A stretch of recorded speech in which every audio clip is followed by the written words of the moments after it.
Hey, what's good, what's good, what's good? Welcome to Reflections of a DJ, the R.O.A.D podcast presented by DJ City and Beat Source. I'm one of your hosts, DJ Crooked. We got DJ Never in the building. Yo, what up? We got DJ D Miles. Yo, what's good? We got Jamie the Great. Yeah, what up, what up? And we got a special guest by way of the Bay Area, Cali, Bang. LA.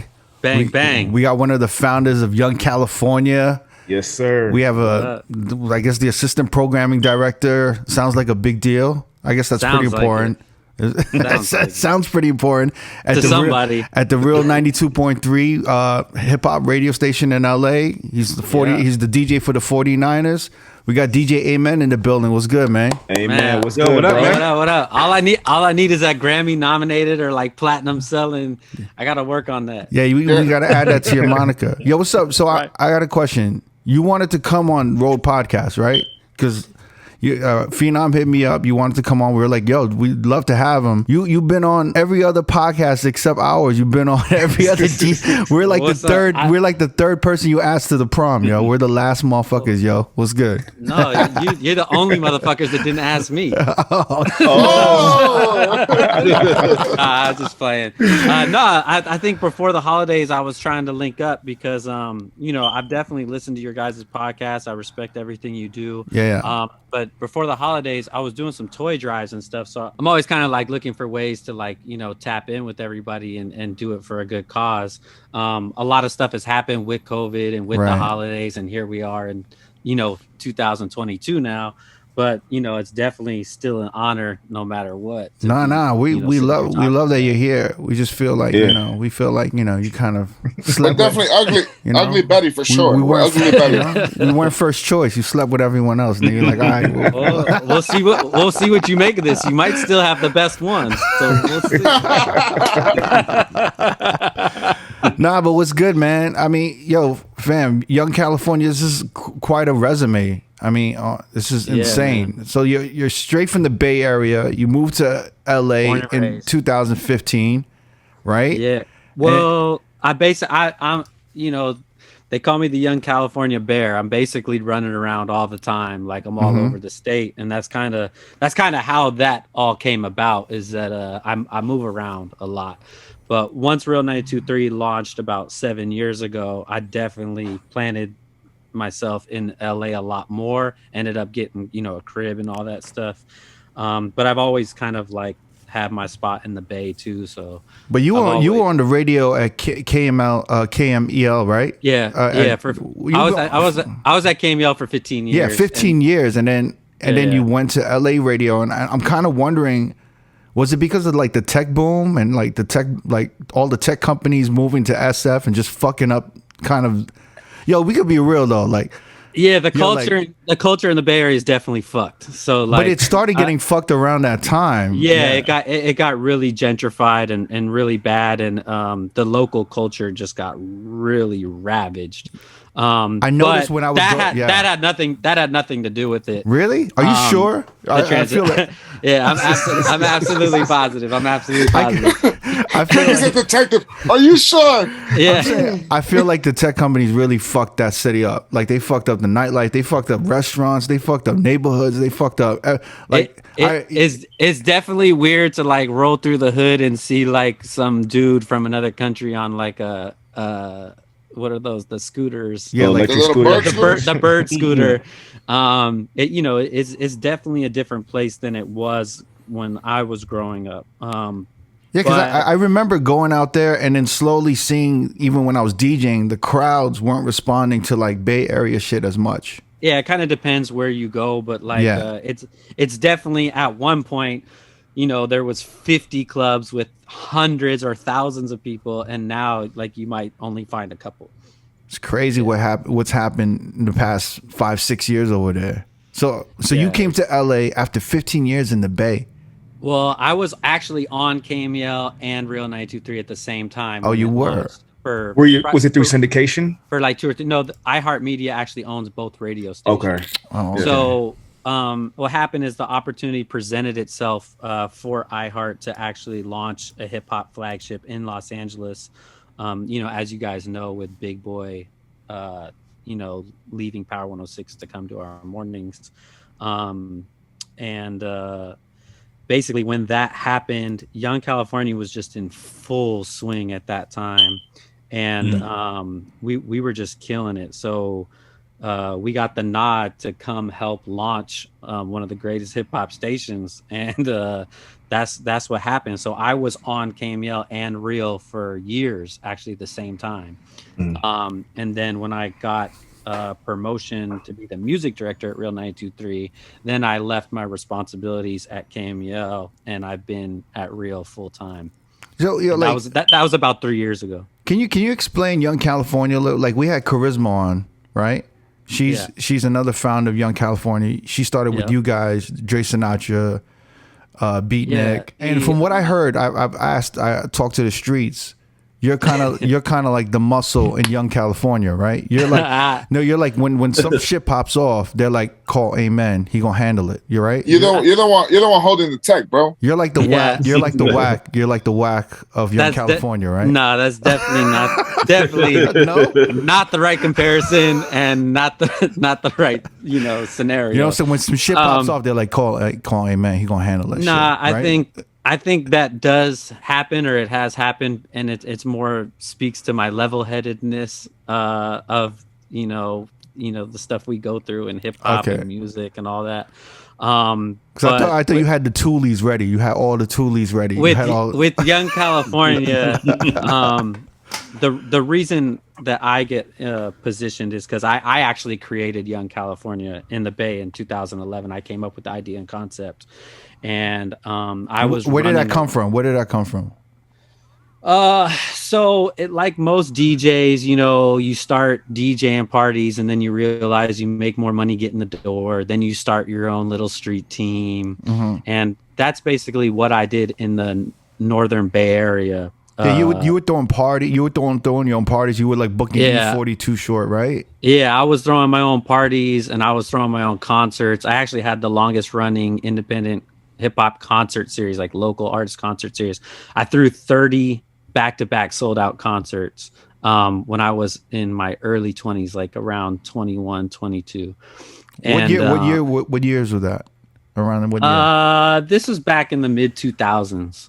In the mid 2000s. Yeah, so wait, it was only Cali acts, or who were you booking? Like, who was you booking? All Bay Area artists. All Bay Area. Yeah, all Bay Area artists. And that's the crazy shit about the Bay Area, right? They don't give a fuck about anybody else. Well, it's different now, but growing up, we had our own world. It was your own world. It was just we didn't need anybody else. We could do it all ourselves, and we did it. We successfully did it and made a lot of money. And had our own ecosystem, and it was a real beautiful thing at that time to be fully independent and be able to get yours.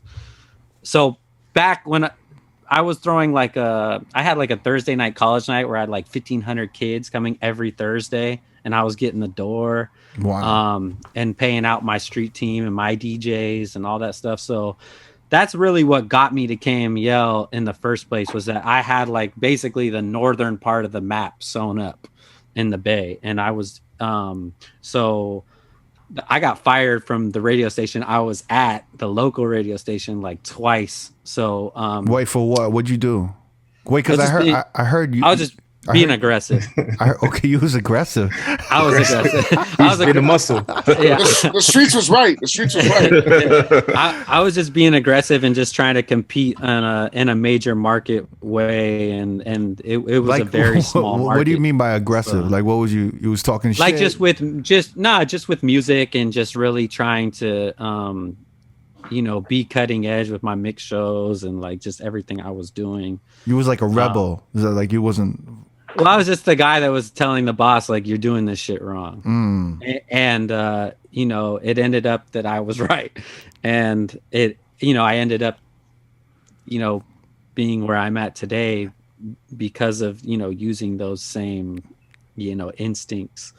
And I like the way you explained this in a very PC way.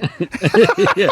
Well, I'm trying to figure it, give it to you as easy and straightforward, as palatable as possible. Yeah. So exactly. But I heard you went to juvie though, right? You have. I was in a group home for a couple years. In a group home. Yeah, I was reading something about that. It said that you had you right after you got your first pair of turntables, you had gotten a little bit of trouble when you were gone for a couple of years, but it kind of put into perspective where you wanted to move forward with your career. Yeah, I think it not necessarily like the music, just the life side of it. Like I realized, like, look, if I go down this path, it's not going to end well. And it didn't end well for a lot of the kids I grew up with, like around that time.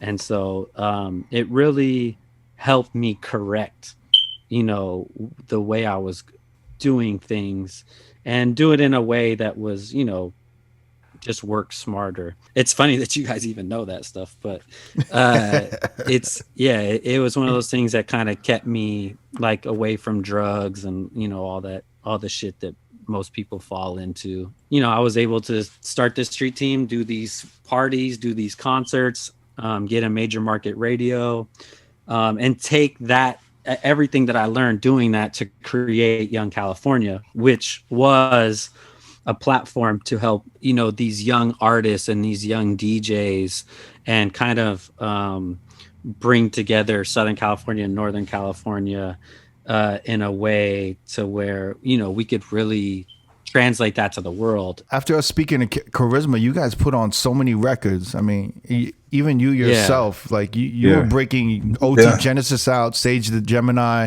I'm Sue, Durham Music. You broke a lot of records out.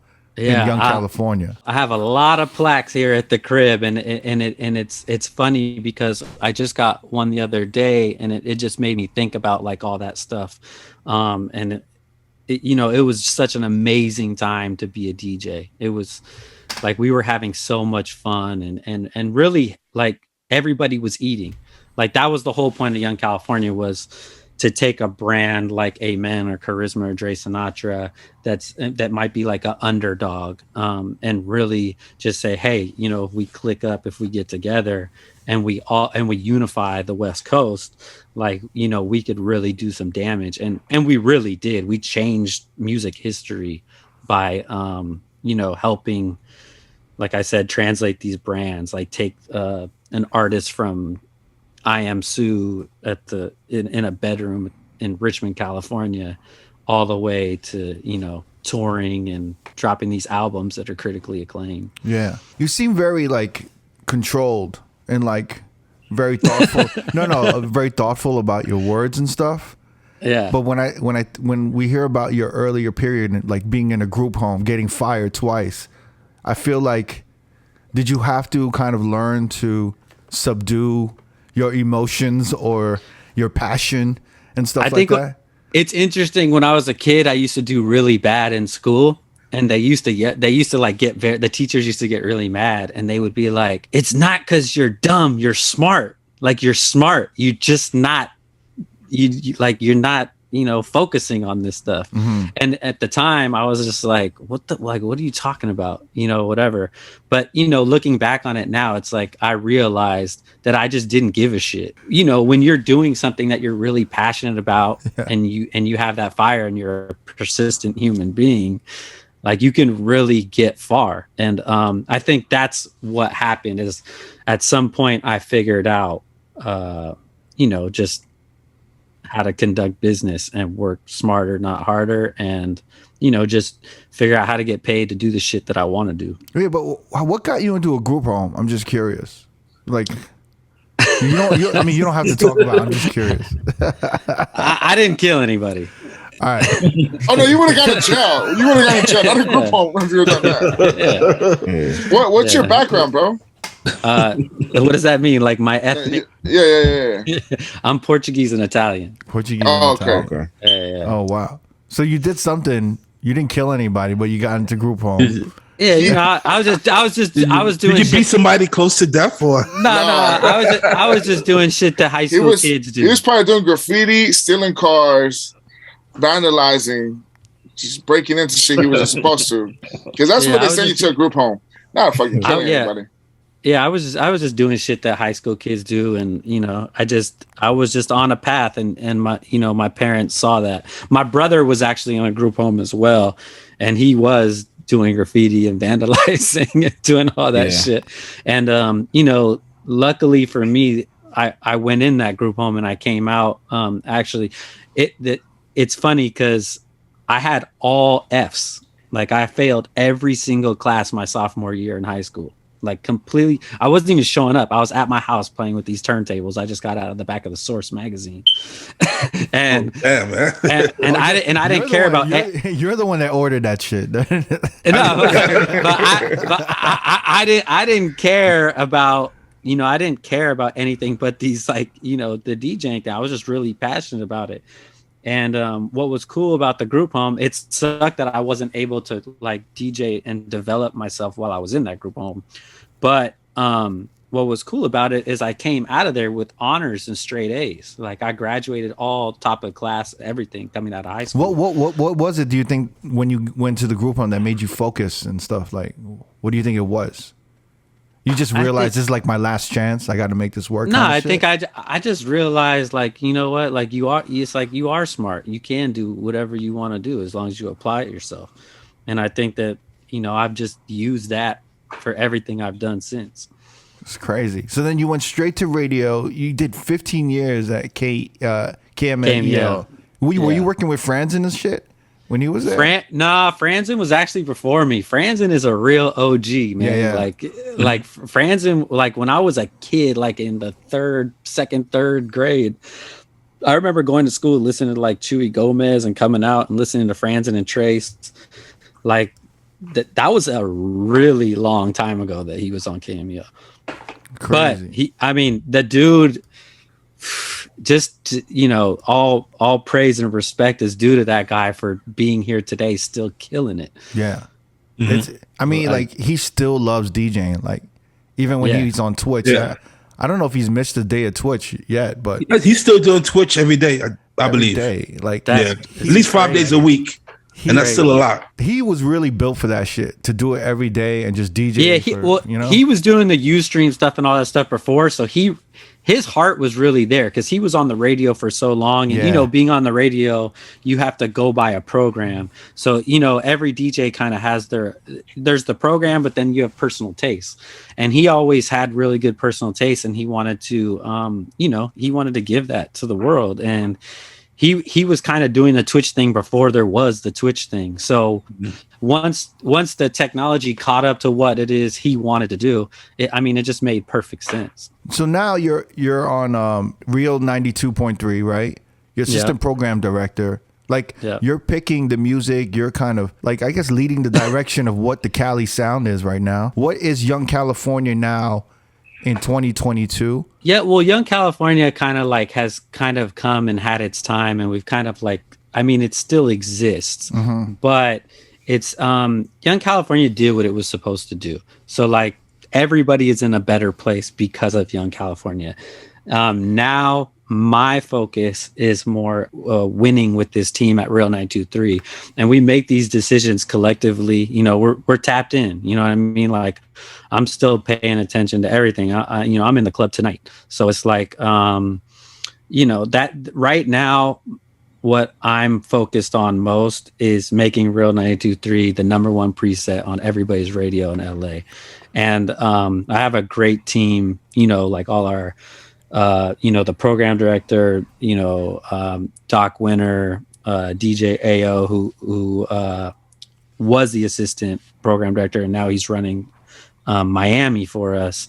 And just everybody on our team is just like really invested in the culture and really invested in, building a great radio station. And it takes time, but we've definitely been doing our thing. Yeah, because right now, who's the #1 radio station in LA? Is it you guys, Real 92.3?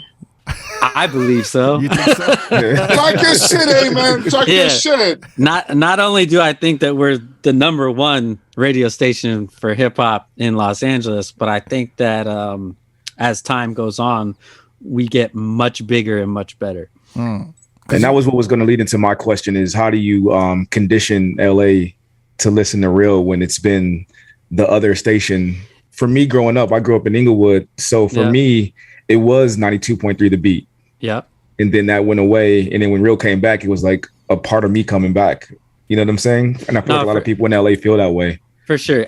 I don't look at it as conditioning. I feel like it's just building awareness, right? Because I think we have a good product, and I think that like the way you look at it is that somebody's been serving this cheeseburger the same way for 20 years. And it's like, we just showed up in LA with a better cheeseburger. So I just got to get more people to know about this cheeseburger.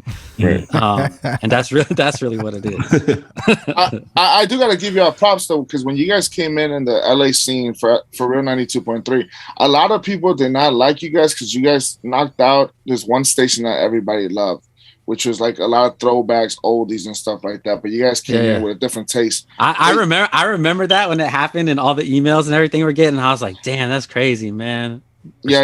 It was respect to Art LeBeau, bro. Yeah. It was like everybody was so pissed. Even though Big Boy had made this move over there, they didn't give a fuck. They were so invested in that one station. Yeah. But you guys did run like a unit, like AO, Head, you, Vic won, but you guys really did run like a unit. So you guys always kind of kept that circle really, really close, and that was you guys. We've always had a good family, and I take a lot of pride in the fact that our team, like, we're all homies, just like you guys are. Like we talk every day. We shoot the shit. We're always like working on like how to make the station better, but also like look out for each other. Like, I'm not the type of dude that's like takes all the opportunities. Like, I've always sat back and gave opportunities to everybody around me. And I think that it's important to have that energy. You know what I mean? Mm-hmm. Before you said you was in the clubs, you mean that you still go to clubs to see what's going on? No, or do you still DJing? You still DJing in the clubs? Oh, okay. I'm DJing tonight. Yeah. I've had years where I do 250 gigs in a year, and I've slowed down in the last couple years because of like I have more responsibilities. I gotta be up early in the morning. Man, I'm still active, and I try my best to just really pay attention. I mean, that's what I get paid for, is know what's popping. Yeah. Mm-hmm. Were like during the pandemic, there was a lot of like the underground stripper parties going on in LA and stuff like that.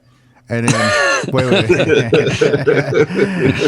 And we had Charisma on, your fellow Young California co-founder on, and she was saying, she had to pay the bills, and she did some of the some of the underground joints, and it's crazy because I feel like maybe I don't know the LA scene too crazy, but it feels like the stripper parties are now there's a bigger presence of stripper parties now in LA than there was before. You know what I mean?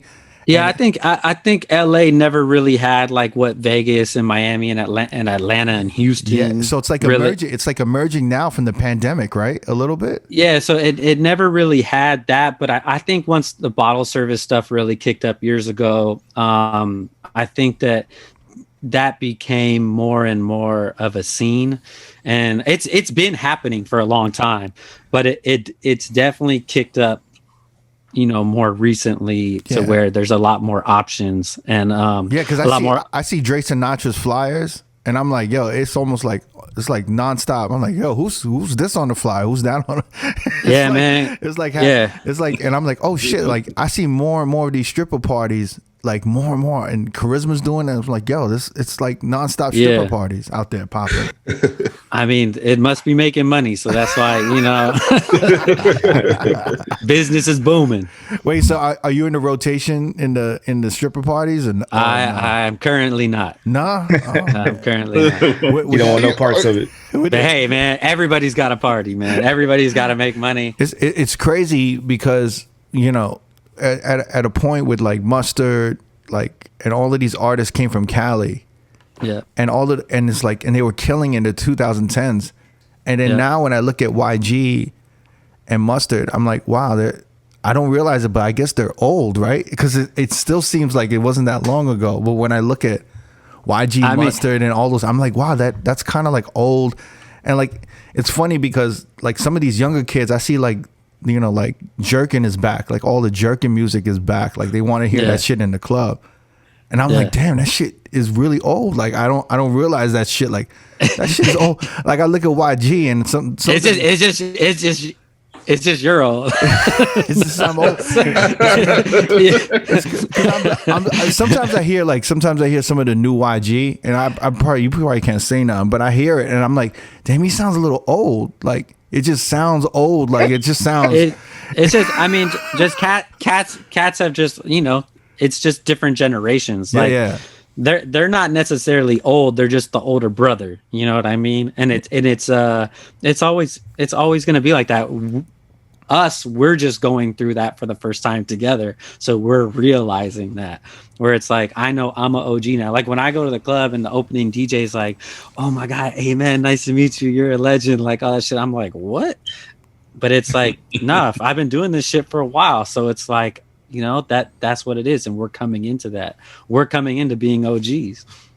With the relationships that you're having with the rappers and stuff like this, and all the politics that goes into radio and everything. I mean, we had Charisma on, on our podcast last year, and we actually, she hit us up. We had to actually edit like some of her podcasts because she was just saying too much real shit. Like she was kind of like, being a little too transparent about shit. It's too real. Yeah, it's too real. So it kind of put her job in jeopardy, or like made her situation a little uncomfortable and stuff like that. And I didn't, it wasn't really till then that I realized all the politics involved in radio and how like you have to tread lightly.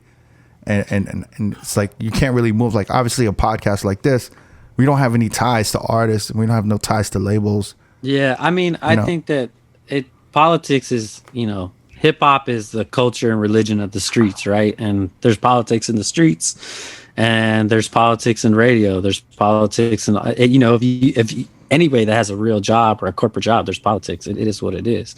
I mean, but yeah, it sucks to hear that. But at the end of the day, we live in a world where it's filled with politics. People like us that just kind of talk freely and stuff, we could never make it on the radio. It would just cause too much shit. That's why you got podcasts. Yeah, but I'm kind of wondering, like, how freely can you speak on the radio, and like how much, like, you know what I'm saying? Like how much can you voice your opinion, like any personalities or anything like that, especially in this climate. Like I don't know, when there was like the whole Drake and Kanye shit, and there was like all this shit going on, like, I think there's platforms for all this stuff, right? Like radio is not necessarily the platform for you to, like, that's why podcasts exist. Like there's all different lanes and platforms. People listen to the radio because they just want to hear their favorite song. They don't care about all the extra shit. They just want to hear their favorite songs. And that's our job, is to just give them the best music, curate the best music for them that we can, taking into consideration it's millions of listeners, right?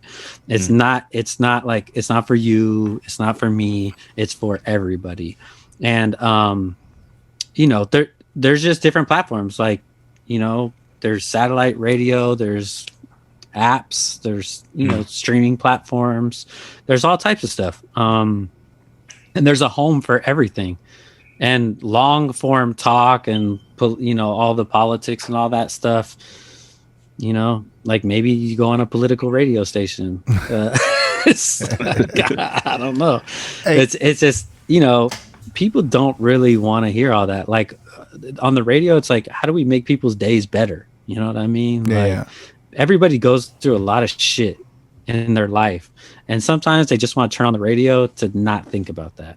And that's really our job, is to just give you something to ride to.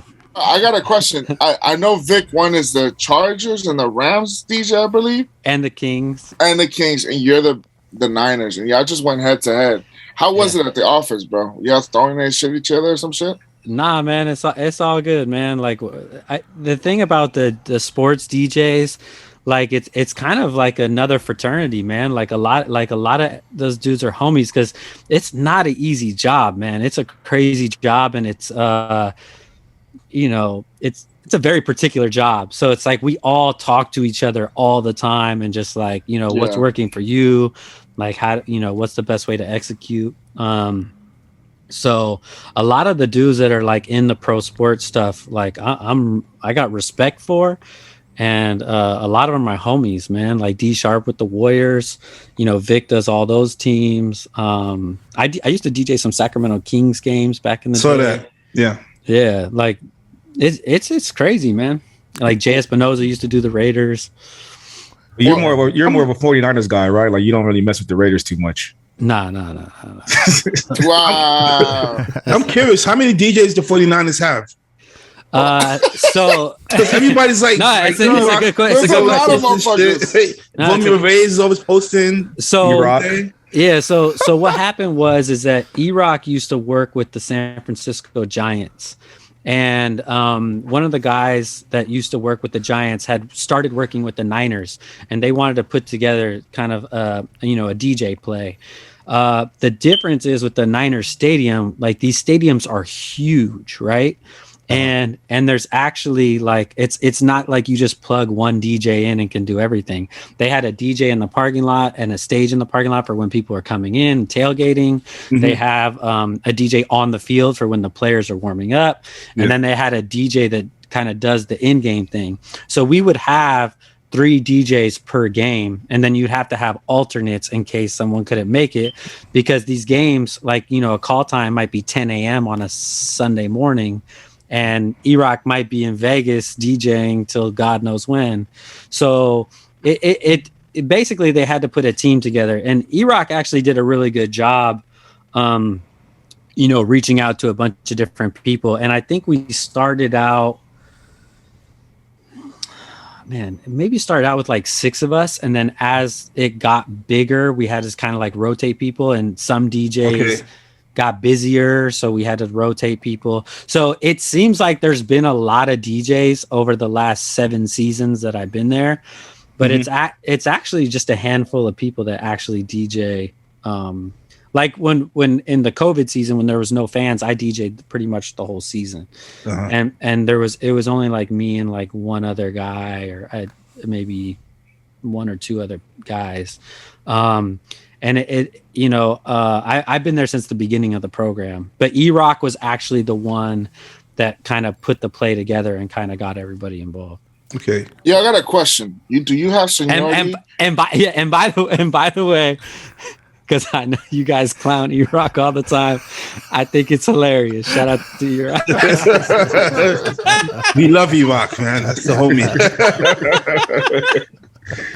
Yeah, so I got a question. Do you have seniority and kind of choose like what games you want to DJ, which ones are the better ones? You're like, let me go see them. Nah, I just been blessed because I've been there for a long time. That like they just hook me up, man. They give me really good games, man. I really appreciate it. Wait, how do you go about your DJ sets with those games? Like, do you go into the mindset of I gotta please the players?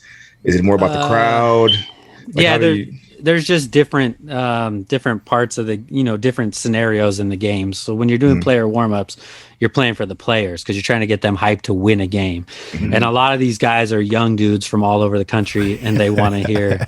What do they want to hear? I want to hear this shit. The news. They want to hear like Nardo Wick and you got Kodak Black. Like Super Gremlin, right? Yeah. It's like they want to turn up, right? You know what I mean? And then they're like literally scaring the fans as they're walking in, right? and then it's like as the stadium fills up with families, you want to turn them up. So you might want to drop, the DMX up in here energy. You know what I mean? Like you might want to just turn that up. And then it's like, sometimes during the halftime set, because we're in the Bay Area, like I'll do just an all Bay Area set to just like turn people up.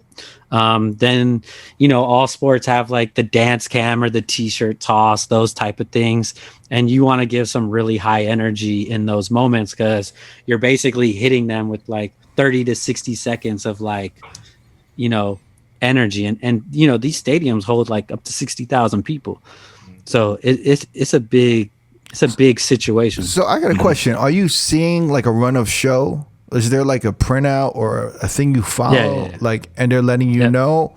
And then it's like, I always think there's a keyboard guy. Is there a keyboard guy next to you? There's definitely somebody that's on an instant replay in most stadiums that's like firing off elements.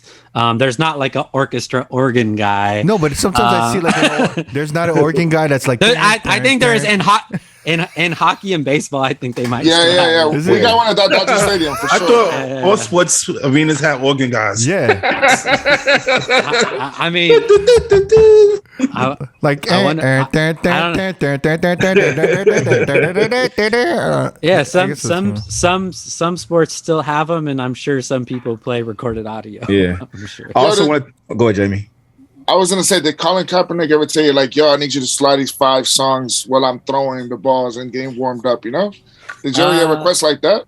Yeah, sometimes we have like the players put in requests, and you know that's what we do. We play what they want to hear. You know what I mean? And it's dope that we kind of like have that interaction. The crazy thing is, my Colin Kaepernick story is when he first came to the Niners. I helped a local clothing company kind of like do a collab with him, where he did some merch. And I got to meet him, and he was like the nicest dude. It was right when he got to the Niners. And then later on, I was able to get him some of my Bless stuff. And he actually wore it, man, like a lot. And I was really, you know, appreciative of him doing that. Yeah, how did the Bless? You have a clothing line, Bless, right? How did that evolve? Because me and Never, we had New, right? Mm-hmm. And then we carried this like long time ago this brand called Breezy Excursion. Yeah, and they had Blessed on it. Yeah, so and it was and I was wondering, are you tied in with them, or like, because I was so what happened was I always did collabs with Bay Area brands to help like you know, me tap into their fan base, they tap into mine, and like, you know, I always did like a lot of marketing and promotion.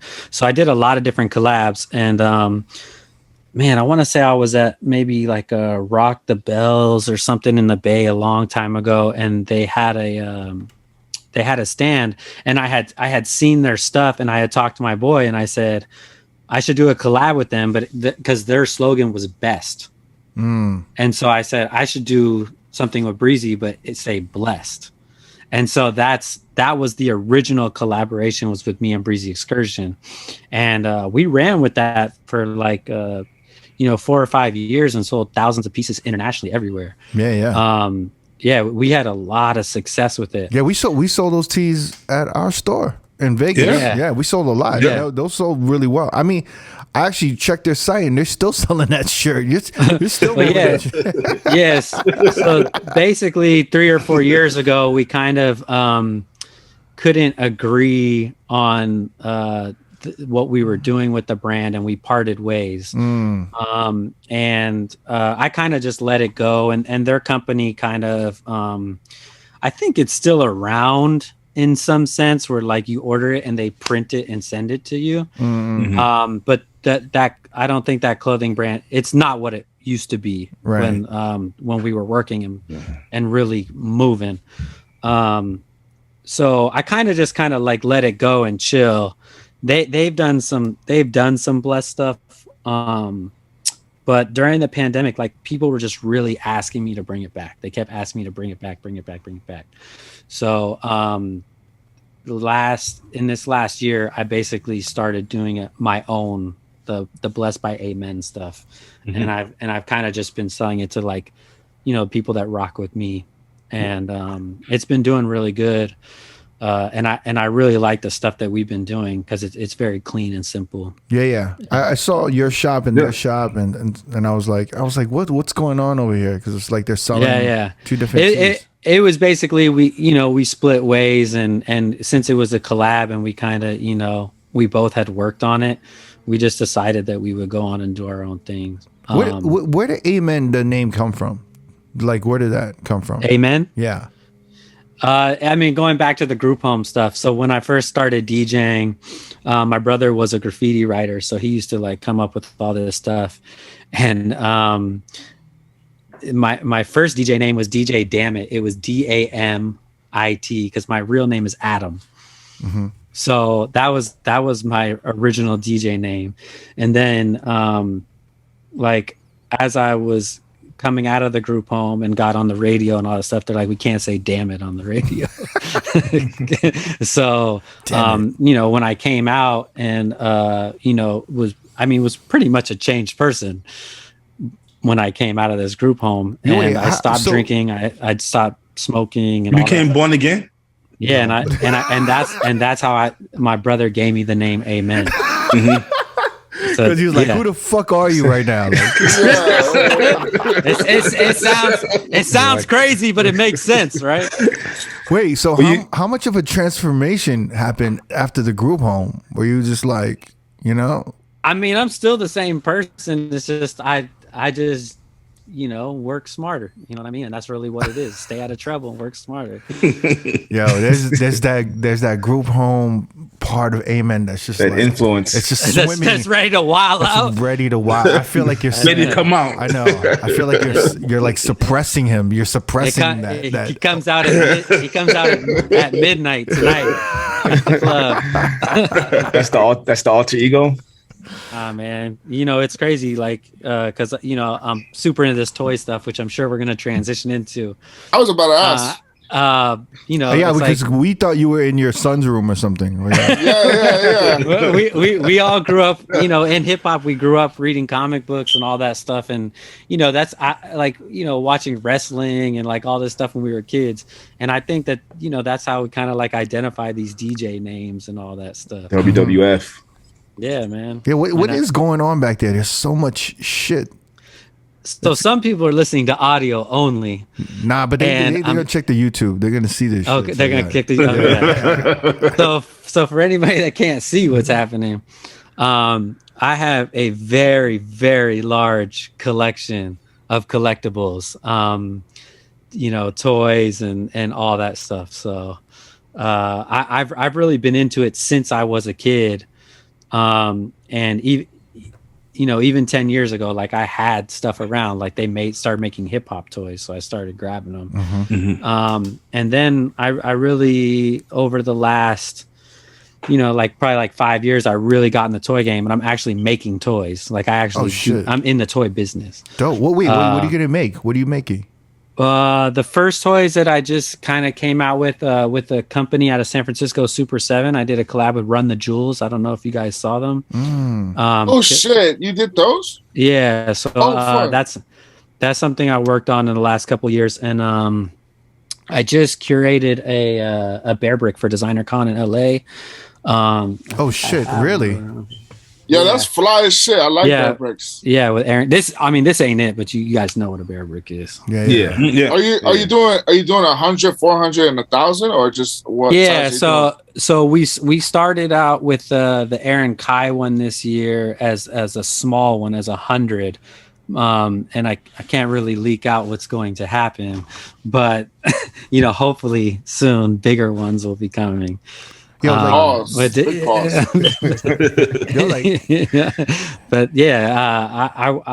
I'm super into the toy stuff, man. I've always been into comic books and superheroes and all that stuff. I see the Return of the Jedi. Like never. Like, you're such a Star Wars fan. I'm surprised you know. I know. I noticed that in the background. I was like, oh shit, I forgot about that one.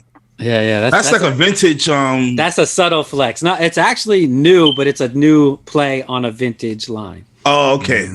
Still, that's fucking dope. So you're like collecting all like the new Mandalorian kind of shit. Is there all those toys? I got a lot of shit, man. Can we see a little bit of the? You guys want a tease of it? Yeah. Hold on, let's see here. He looks like he's in the attic too, so it makes it a lot cooler too. Yeah, he looks like he's in like a guest room or his ex-wife. I don't want to unplug none of this stuff, but you can see that's crazy. There's some arcade games. Damn, man. Pops. Yeah, man. You can see the helmets and all this stuff back there. Oh shit, man. Yeah, bro. There's a lot of stuff in here.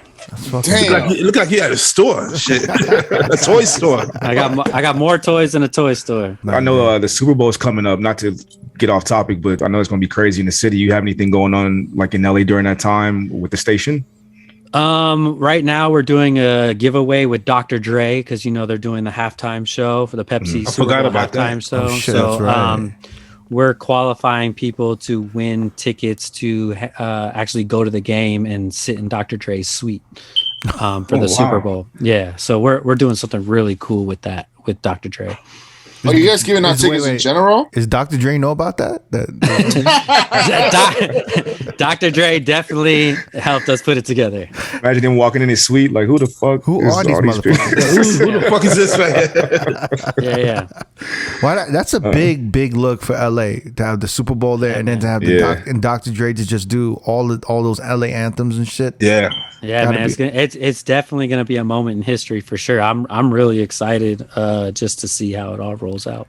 Yeah, because they've been advertising all kinds of concerts surrounding the day of the game. Like that whole week is just lined with all kinds of shit, man. It's gonna be crazy. Yeah. I think right now we're also giving away tickets to Shaq's Funhouse. He's doing a party.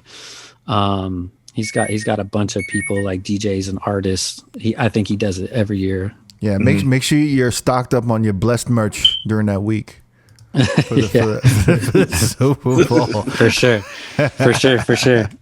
Nah, the Bless is doing good, man. I'm really excited about all the stuff, we've been doing with that. It's fun. And that comes from just being a DJ, right? Like you're getting on a plane all the time. You just want to be comfortable. And that's kind of the aesthetic of the Bless merch is like, I did shirts, sweatpants, sweatshirt, the hats, like stuff you can walk through security without tripping the alarms. And just be comfortable. You know what I mean? Yeah. I think it's dope though, like that Dr. Dre's doing like the whole 90s legacy of LA hip hop. And then even like, when I think of Young California, I really do think of the LA legacy continuing to the late 2000s into to 2010s and stuff like that. And so, if Dr. Dre wants to buy Young California off me, Andre Young California, if he wants to take it, I'm open for business. Tell him to holler at me. So the LLC is for sale. The whole company's for sale. Man, I got the trademarks and everything. If he wants to come, At one point, did you guys want to have a label? Did you guys want to have like a whole? We got approached on multiple occasions to put out albums and do label deals and all that stuff, but it was really tricky because we had a lot of people involved, and I really didn't want to like get into all that. Like I really wanted everybody to feel like it was an equal opportunity, and I just wanted to make sure that it didn't turn into a nightmare, because a lot of this, business stuff can get really shady and all that. And I wanted everybody to have whatever they put into it, they got out of it. You know what I mean? Did you start seeing a little bit, like as you guys started blowing up bigger and bigger? Did you guys start seeing, or were you guys always tight? But did you guys start seeing maybe, money issues or ego was getting involved? It was never anything like that. Like I was always very transparent with everybody, and I never wanted it to be something where it's like, oh, DJ Men came up with all this stuff so DJ Men can make money, because I've seen that happen with record pools and DJ crews and all that stuff. And I didn't want it to be that. I just wanted to be, everybody on a unified front pushing together. And so there was actually just a lot of money spent on that. Like a lot of money that came in, or a lot of money that even I personally had, like I spent on it. And it benefited way more people than me. You know what I mean? A lot of people made a lot of money and are still making money. It's crazy because when you have a movement like that, it's hard to get everyone on the same page to push forward and really capitalize off of it. And one person is probably going to do more of the work than others. Right. And then when that person gets compensated, everyone wants equal share of the compensation, even though they're not putting in maybe as much of the work. So exactly, it's one of those things where you kind of got to make a choice when you start something like that. Like that's what it was. I just ethics wise, I just wanted to make the right decisions and just make sure that like everybody went out there and did their thing for themselves, but we all moved at the same time, and it really was whoever works the hardest sees the most out of it, just like life. Yeah. Is there anything we want to touch on? Anything? I was just gonna ask him. Do you have anything coming up for like back to school stuff for kids, since you do the charity stuff for Christmas? You do any of the other stuff like giving backpacks out and stuff like that? Well, there's always something going on, so just kind of like stay tuned. You know what I mean? Like we're any time that we can step up. Something we didn't talk about was like the DJ Relief Fund that I put together with the Young California stuff. We're always looking to like give back. You know what I mean? During the COVID thing, when it first happened and the stimulus checks started going out, you know, all the DJs were out of work. So I came up with the idea to put together a DJ Relief Fund, and I just made some phone calls and got some homies involved, and you know we raised like 135,000 or something like 135, right? Yeah, 135,000. Yeah, right? we raised some money and gave it back to all the California DJs that were out of work. Yeah, and it was originally for the Young California DJs, right? But y'all made so much money. No, it never was. Like that was never the point of it. The point of it was it just Young for the crew. No, because the thing is that it was an idea that I had come up with, and then DJ Envy and got with some record labels and kind of was doing the same thing at the same time. And he did it kind of like for all the OG East Coast cats, like everybody kind of in those circles. Yeah. And there was actually other DJs that were doing it at the same time as well, like Charlie B in Toronto did his for the Canadian DJs. But kind of like as it was happening, because it was all developing at the same time, I just wanted to basically like use the Young California platform for good to help. You know what I mean? So it's basically just like activated the Young California shit to get it done. Did you spearhead that? Did you start that? Did you initiate that? Yeah, I created it. Yeah. So I got a question, like operation wise. Like, do you have to like create your own bank account for that shit? Like, do you have to start anything? Nah. So what it is there's definitely a lot of tax situations and like there's definitely it kind of sucks because you can only give somebody like a one-time $500 gift before it has to go. I was gonna see how you divvied up the money and how you do that. Yeah. So basically, we could only give up to a certain amount of money to each DJ. It had to be a one-time gift or whatever. But I had Cash App. I actually spoke with Cash App and like all these different people to like make sure GoFundMe.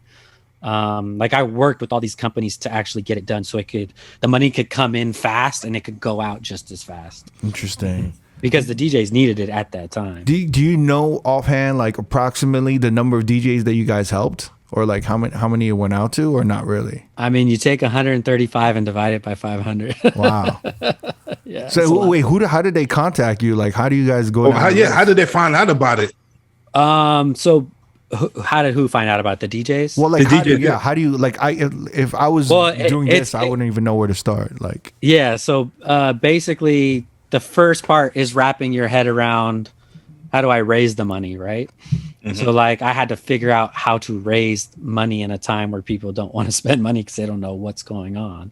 So I actually got with G-Eazy and his camp and told them like, hey, I'm about to do this. Would you be interested in doing it with me to kick it off? And they said, hell yeah. Like the DJs put us where we are. So G's camp came in and did the first big donation. And I basically use that as kind of like a chain reaction to go reach out to all of our friends, all the way up to like Marshmallow donated $10,000, I think, or 15. I got to go back and look. But it was like we used that to kind of like get all the money coming in. And as the money was coming in, I was working out the logistics with the IRS, with, GoFundMe, Cash App, like all that stuff. And then as we started to see this money, because it was like 135K in a couple weeks, right? It was just coming in. So as we were getting the money, we didn't know how much money we were going to raise. We didn't think it was going to be that much money. Yeah. So as it was happening, then we had to organize, okay, we have to go figure out how to disperse this money. And basically what I did is, because of Young California and because I've been doing this for 20 years, I know most of the DJs in California. So I kind of like built out the list, started contacting people. And then I went to the radio stations in California and basically figured out who their staff was. They're on-air mixers. And then I started getting with the record labels to see, who do they talk to? and just built out basically a master list, and then approached all the DJs individually and asked them like, hey, we raised some money, we'd like to give you some to help you out, and got everybody's Cash App and sent it through Cash App. Cash App was really cool. They killed the limit on what you can send for me. So they gave us a way to disperse the money immediately. Yeah. So it's like around 270 DJs that you guys helped. That's pretty crazy. It was a lot of DJs. Yeah. And then you took some of the money and you got some some more toys. Some more toys. I definitely didn't want to have anything to do with that money. His toy room doubled in size after the pandemic. I definitely wanted to make sure that all got to the right people. And I will say to date, and all the things I've done in my 20 years DJing, I've opened up for the Drake show at Oracle Arena. I've done all these crazy things that we get to do as DJs, DJing NFC championship games. I will say that doing that DJ Relief Fund was definitely the greatest accomplishment I've ever had as a DJ in my career, and being able to do that for our community. It was I still get DJs that they'll literally, because I haven't been able to see everybody since then, you know what I mean? I still will run into a DJ and they'll literally give me a hug or something and be like, bro, my kid was able to eat because of that, or I was able to pay my car note that month because of that, whatever the case was. And just being able to do that, Young California being able to do that, everybody coming together, all the DJs help promote the the Relief Fund. That was definitely a once in a lifetime thing. Hopefully that it was dope. It was really dope. Yeah, it's crazy. I'm wondering, when you talk to all the DJs, because like you said, you reach out to everyone and you talk with everyone. Is everyone doing pretty much better? Everyone's okay in your circle and everything? Yeah, I think as DJs, we adapt, right? Right. It's if you wake up in the morning and don't do shit, you don't get paid. That's and DJ, going into being a professional DJ, that's what time it is. So most of the DJs in the pandemic really just adapted. I was really fortunate because into the pandemic, I actually got promoted to the music director at Real 923. So I actually had a job with a salary and benefits and all that. And I was really blessed by my bosses to have that opportunity at that specific time. It helped me out. But a lot of other DJs had to, my boy I was just talking to in Hawaii, he got a job at the post office, doing deliveries, and it's he figured out a way to get an $80,000 a year job, and he's still with DJing on the side and stuff. But everybody kind of just adapted, and I think for the most part, everybody figured it out because they had to. So I don't hear too many horror stories, because as a DJ, we're persistent, passionate go-getters. So everybody figures it out. That's your next T-shirt. Persistent, passionate go-getters. That's right. PPGG. Yeah. What do you call it? Amen. Thank you so much for coming through for the R.O.A.D podcast. Yeah. I'm sorry for being too PC for you. Nah, it's cool. I still want to know what got you into fucking. I mean, as soon as you stop recording, we can start. No, I'm just fine. I'm just fine. You're on a Patreon to buy that part. Yeah. Go on Cricket's OnlyFans. You'll get the full story. Exactly. Yeah. You'll see a lot more than toys. You'll see a lot more. Yo, amen. Thank you, man, for coming through, man. Appreciate you. It's all good. Thank you. Next time in Vegas, I'll try to tap in with you. Yeah, please do, man. Definitely. Make it happen. If you want to watch more episodes from R.O.A.D Podcast, click either links on the left or the right. Don't forget to subscribe to our YouTube page and get updated on new uploads throughout the week. Peace.